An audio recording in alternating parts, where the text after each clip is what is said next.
What is up, everybody? Welcome into another edition of Make Every Second Count Live, the show where we help you get through what you are going through.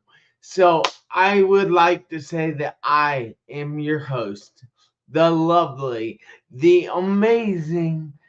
Well, yeah, but I'm just building myself up there. So, the lovely, the amazing. Make every second count speakers, Jeff Marconette Jr., and I am so excited about tonight. So I ask you if you would please share the episode out. Don't forget to invite all kinds of people to watch this episode because I know this lady is a powerful lady and she is going to teach us how getting out of her comfort zone led her to walking in her purpose. That's pretty darn amazing. But please also give us all kinds of thumbs up, hearts, smiley faces, cry faces. Heck, you can even get mad at us. I don't care. Just help us trick the algorithm on one of the socials that we're on. Also, don't forget to keep that conversation in the comments going because we want to have a conversation, not just make a presentation. But with no further ado, I would like to bring to the stage my black belt sister, ArLene. Hello, everyone. Thank you for having me, Jeff. Like Jeff said, I am ArLene Collins Wilson, and I am so excited to be here with Jeff. And I agree. Isn't he lovely and amazing? But I am ArLene Collins Wilson once again, and I am a speaker, I'm a teacher, I'm a preacher, which I can finally say now. And I live here in the beautiful state of Illinois now, in Joliet, which is like 45 minutes south of Chicago. And I am excited about what God is about to do, what he's about to say, as I connect with Jeff, who just full of energy, and I can't help but be excited myself. I am CEO and president and founder of C4P, and that is Created for Purpose. And it is a mentorship program. So back to you, Jeff. That is awesome. I'm so proud of you for getting your C4P up and running. If you guys are excited for her business, which she has been running for 4 years, if you're excited for her, let her know by putting a number one in the comments. I thank you so much. But so my background is when I was 17, I was involved in a near fatal car accident. I spent 2.5 months in a coma and 3.5 in the hospital. I wasn't supposed to be walking right now, but I am. After all that I've gone through, I grew through that. And I'm rather surprised that I grew through that because that is something that I didn't know would happen. And it certainly did. So, one thing I have noticed is that people grow through everything that they go through. And it often requires that growth to escape that situation that they were in. So, has there been anything, ArLene, that you have had to grow through? There's certainly, Jeff, number one, becoming a speaker, and not only a speaker, but a teacher, because I'm a person that loves knowledge. And when somebody's going to teach or say something, just like you just did, you taught us through what you went through, and here you are in spite of. I like to gain some knowledge and information that I haven't done before. So what I had to do, what I didn't get, I had to go and study it so I could have the knowledge and wisdom and everything that I need for myself. And that's not easy when it comes to going against the grain of what's presently in my family, what was mostly male dominated, and it wasn't any female doing what I was called to do, speaking, teaching, preaching the word of God. And I got a little bit of intimidated being among others that I thought were like the greatest speakers or great earth speakers. But then as I began to go through, I realized I couldn't stay comfortable where I was in the background. One thing about being comfortable and you not doing what you're supposed to do, you become uncomfortable.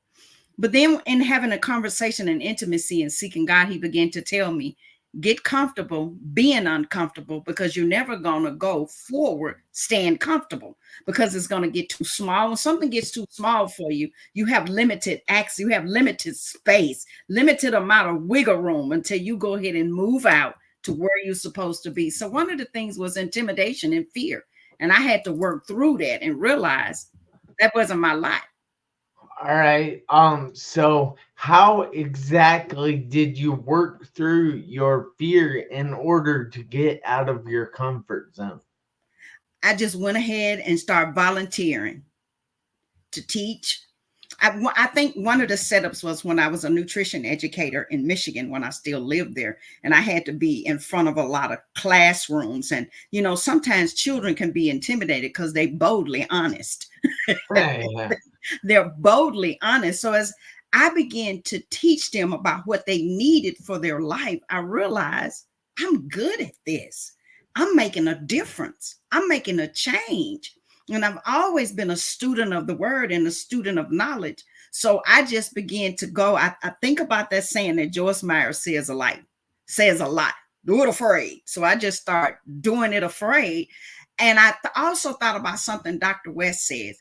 Fear, when you turn it around into excitement, because you're excited about what you want to share, you can work past the fear into excitement. So that's what I had to begin to do.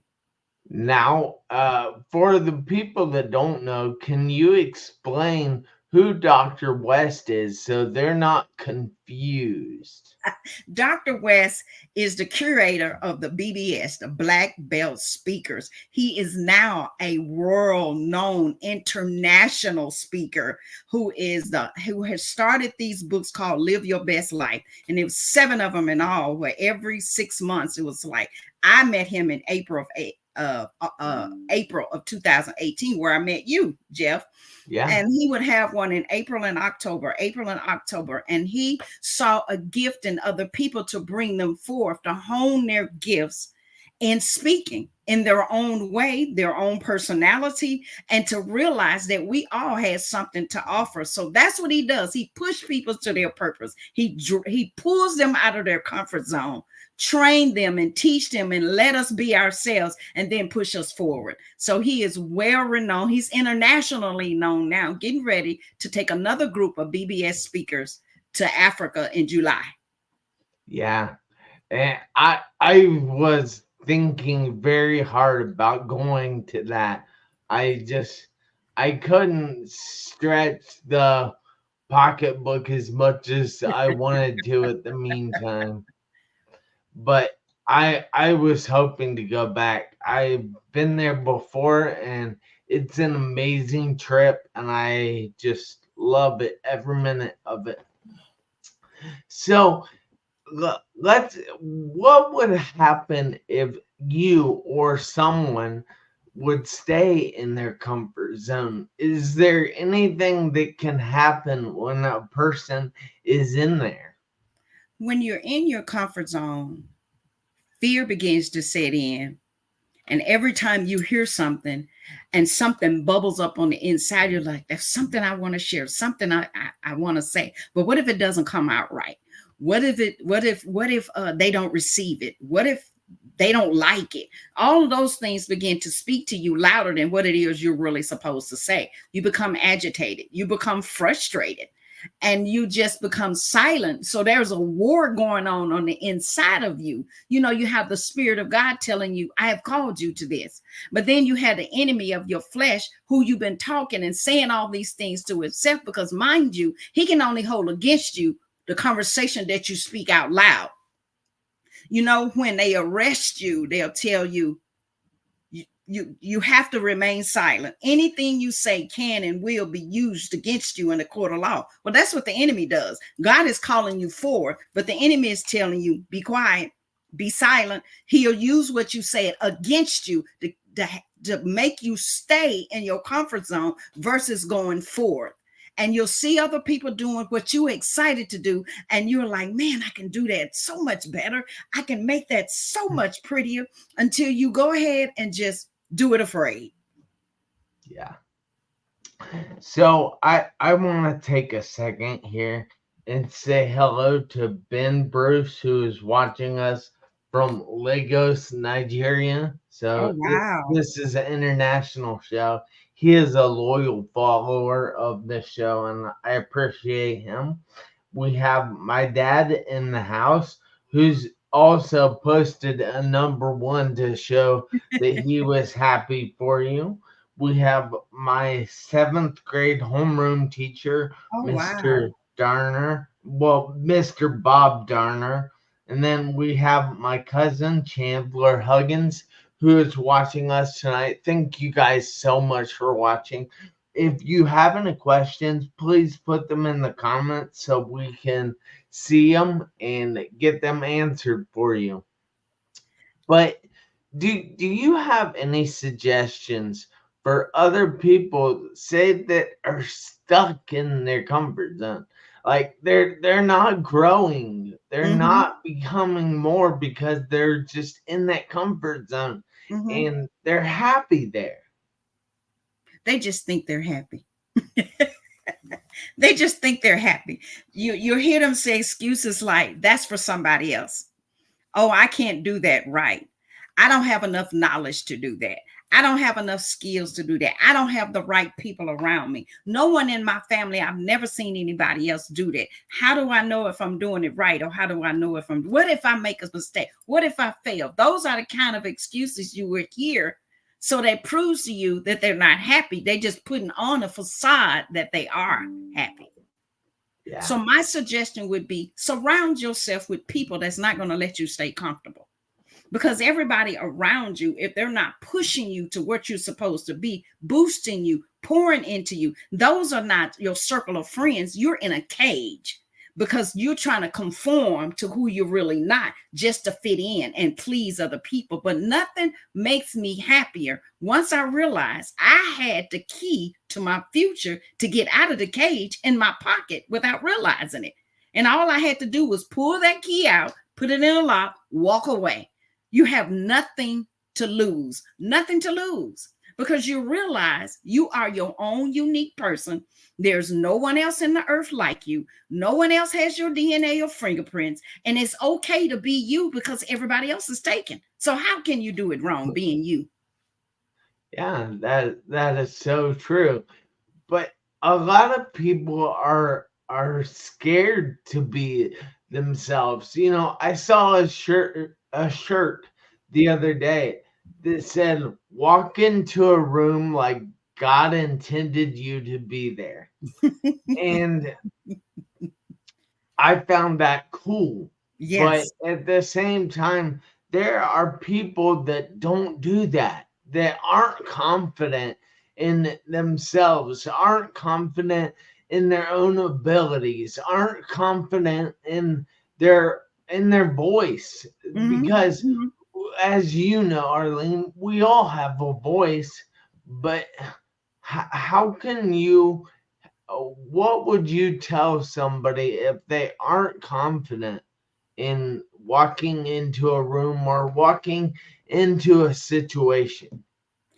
One of the first things I would suggest, which is everything that I'm saying, is not a lot of things I heard, but it's everything that I had to do for me to step out and be comfortable with my own voice, knowing that I have a voice. There's a scripture in Acts 17:28 that says, in him I live, I move, and I have my being. What that ultimately means is your identity is hidden in him. And the only way to truly know who you are is to spend time with him and let him begin to show you, tell you, give you tools and steps to take. And he will lead you step by step. It's like the word being the lamp unto your feet. Your feet, every step you take, it begins to light up when you're heading in the right direction. And it's a lamp unto your path, showing you your personal path you have to take, because we're called to make a difference. We're called to create a great impact. So you seek him first for your identity. One of the things he showed me when I was seeking this, and people would get words about how great they are, who they are, what they're called to do. I began to question myself. Well, nobody ever says that to me. This is what God said to me. The Spirit of the living God say the greatest previews, and we all like trailers to great movies before we actually go watch them. He said the greatest trailer or previews you will ever see are those of your own life when you spend time with me. And I will begin to show you. I'll surround you with the correct people, because everybody that's speaking in your ear is not for you. They're not praying for you, they're praying on you. So that's the very first thing, is to go to the creator instead of the creation. A lot of us go to the creation first, but it's the creator that can give us all the information we need. Who knows us better than him? So that's one of the first suggestions that I would say to them. All right. I have a question though. Yes, sir. So let's I'm not knocking your beliefs or anything. I'm just saying there are people out there that don't believe the way you believe. And how can they approach it if they're not going to talk to the Father, as you say? They can get a life coach, they can get a mentor.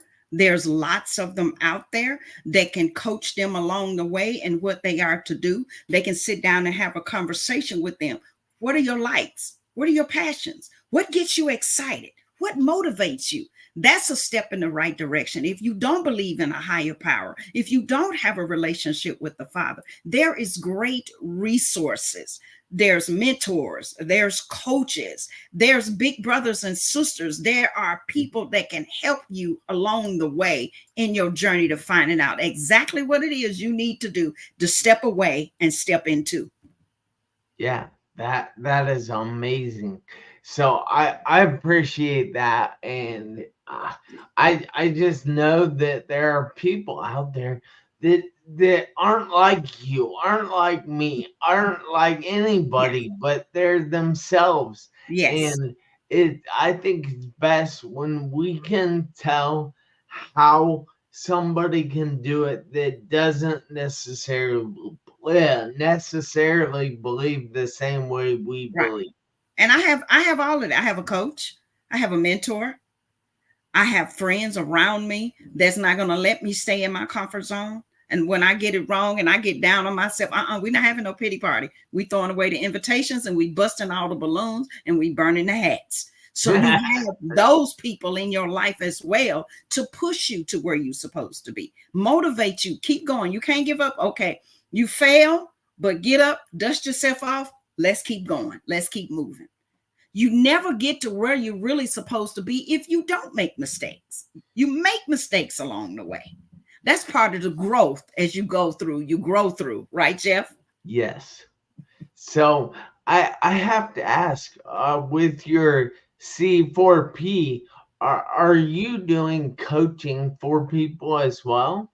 Yes. Yes. I'm a Yeah. mentor. I'm a mentor. And what is the difference between a coach and a mentor? A coach helps you with the tangible things that you're doing to put into place to build your business or your stage or whatever you're doing. A mentor gets with you the good, the bad, the ugly. Mentors can steer more towards the spiritual side, your higher power, what it is that you that gets you where your place where you can just get rid of the weights of the world, kind of speak to your identity and to show you that you have purpose, to show you that you have something valuable, to show you that your voice is needed, to let you know that in this big scheme of life, there's pieces of the puzzle missing because you're not in where you're supposed to be. Yeah, that's so cool. Guys, if you're feeling the conversation at all, put number 2 in the comments, because we would love to see that you guys are actually gaining knowledge from this conversation. That feeds our soul while we try to feed your soul. So we thank you guys so much for watching, And I also have to give a shout out to Carrie O'Reilly, who's watching us. I think she lives in Piqua, Ohio. And we thank you because that's pretty awesome, Carrie. Not sure if she lives in Piqua or Troy, but we'll figure it out one of these days. Jeff, And I then, also see one of my former coworkers, Jillian Hummel, who yeah, lives in Michigan. We used to work together in Michigan at GISD, Genesee Intermediate School District. Hi, Jill. Thank you for watching. that is awesome. I'm glad you're watching with us, Jillian. And then Carrie also put a number 2 in the comments. Yay! So she's enjoying the conversation. Man, But yes, yes. but I have to ask, like, all right, let's say that someone isn't necessarily in a comfort zone, but they're not growing either.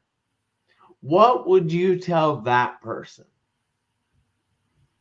I would tell that person that, irregardless of what people have said to you, that you're not. Know that you're not being judged based on your past, based on your mistakes.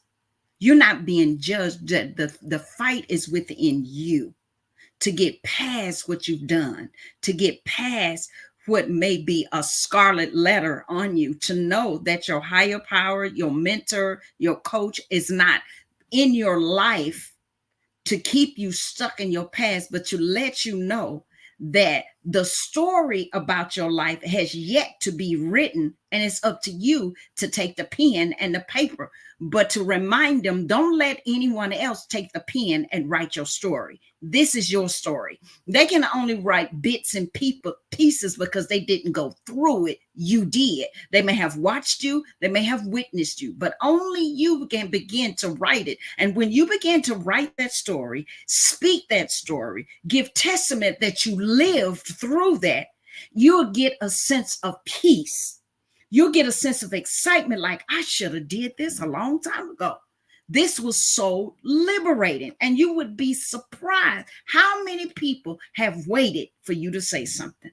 It's like there is an audience of people have paid their money for the ticket, and the curtain has yet to open because they're waiting on you to take the stage and share with them to help them.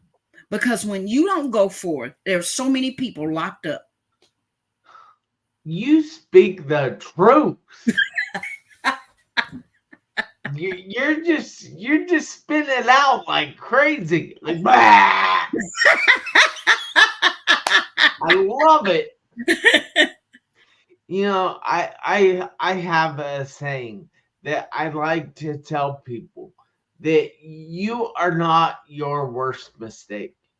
No. Your worst mistake is just that. It is your worst mistake. Don't let it define you. Yes. I have a saying that says that all of us have a history. We all do. But believers, our story is based on his story about us. Wow. So true. So I happen to know that you were in a book. Yes. Can you tell us a little bit about that and how people can get it if they want it? The first book, when I became an author for the first time, was in October 2018 at a Black Belt Speakers event. It's called Live Your Best Life, Walk by Faith. And I have two chapters in that book. The first chapter is going through rejection. And the second chapter is the other side of through, what it looks like on the other side from that rejection. And even recently, Jeff, my husband and I are in 2 different anthologies together as a couple. We're in one of Coach, the Unstoppable Coach Terrence Leffridge's 3rd book, You Are Unstoppable. It's Never Too Late. Our story is the 2nd chapter, called It's Never Too Late to Heal and Find True Love. And we're also in a marriage anthology. It's a devotional for couples, and our devotion is called Asking Non-Judgmental Questions. You can email me at the Created, the word created, the number 4, purpose, the number 20 at gmail.com. If you're interested in these and don't have any of the live your best life, walk by faith currently, but I can get them for you. And also, well, I have to make sure I can get those for you before I speak too much. But we do have the marriage anthology for devotion for married couples, and even my godmama ordered some as a wedding gift for those that are getting married and a couple singles. But we have those here on hand, and we can send them to you. Both my husband and I signatures, send you a handwritten thank you note. One of the C4P Creative for Purposes ink pens will be in there as well. So yes, that is awesome. So guys, check out her books, because just like she spoke the truth here on this show, she will speak the truth in any of those chapters she is in.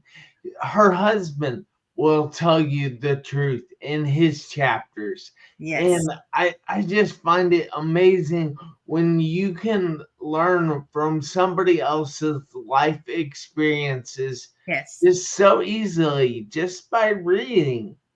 Mm-hmm. Mm-hmm. I find that very valuable. But I would like you, ArLene, to do me a favor, and Yes, everybody out there to do me a favor this week, next week, and for the rest of your life. I need you to make every second count. Why? Because you never know when those seconds are going to run out on your one life. yes, yes. Thank you so much. I'll see you back here next Tuesday, 7 p.m. Eastern Time. And I also just want to say thank you for taking the time out of your busy evening to be here, ArLene. I You're appreciate welcome. it. And you guys all have a great night. Thank you again, ArLene. You're welcome. Good night.